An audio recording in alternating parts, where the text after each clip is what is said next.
Hi guys, here we go. Last week of term, last big art piece of year 9. Let's make it a good one. So last lesson we completed all of our preparation work.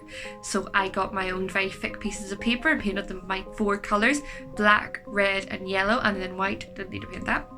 And I also drew out an outline of my design. Now what I want you to do today is, preferably if you have access to one, use a scalpel or a craft knife, because this will give you more precision in your cuts. Although always remember health and safety, these are dangerous tools and you always have to make sure you cut away from yourself and have complete control over that knife at all times. If you don't have access to one of these, scissors will do just fine. And I want you to cut out your shapes of your characters, of your background, of your motifs, and glue them down.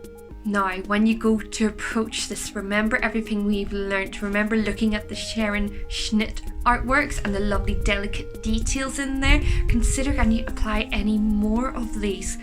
And predominantly remember our artist reference, our artist inspiration, Laura Barrett, and her use of paper cutting, colours, silhouettes. This is what we are building our work off, and it's really important to remember all of this. So here we go. Have your prepared paper ready. Have your final design sketch there for reference. Have your canvas or paper with your sketch outline drawn out. Have scissors or preferably scalpel, and go. Start with the background and work your way through the midground to the foreground finally. You want to start furthest away from you and build those layers up. You don't want to glue anything down until you're finished, because once you glue that down, it's down, it's stuck. You want to make sure you can play about with it, maybe change the angle, the positioning a little bit as you go. Only get the glue out when you've finally cut everything out.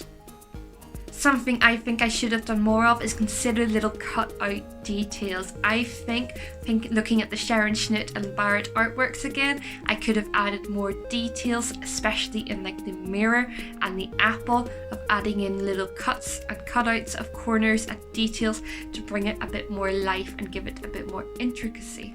Now, some tips for whenever you're cutting things, especially with scalpels. Remember, health and safety, really important, always cut away from you. And also, always cut from the strongest point in the paper to the weakest point. The weakest point is going to be where there's going to be less paper. So you want to cut from a base to the tail. So think of like a blade of grass. The strongest point is the root.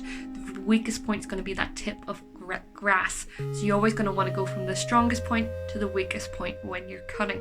I always kind of cut my outlines a bit further away from the line and then neaten them up once it's removed from the paper. This gives me a good amount of control. And if you're cutting a symmetrical object, fold your piece of paper in half so you only have to cut the once. Another tip that I did a mistake with, if you're using white paper and you're using black painted paper, that black paint is going to come off on your hands no matter how dry that is, especially if you're using glue. So you're going to see me make a bit of a boo-boo and put some black smudges all over my nice white paper.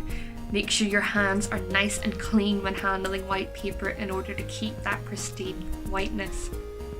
And that's it. So this week, your final task in art graphics year 9 is to create your final book cover. You can include text if you want. I'm going to keep mine nice and minimalist and leave it clean like that, but it's completely up to you.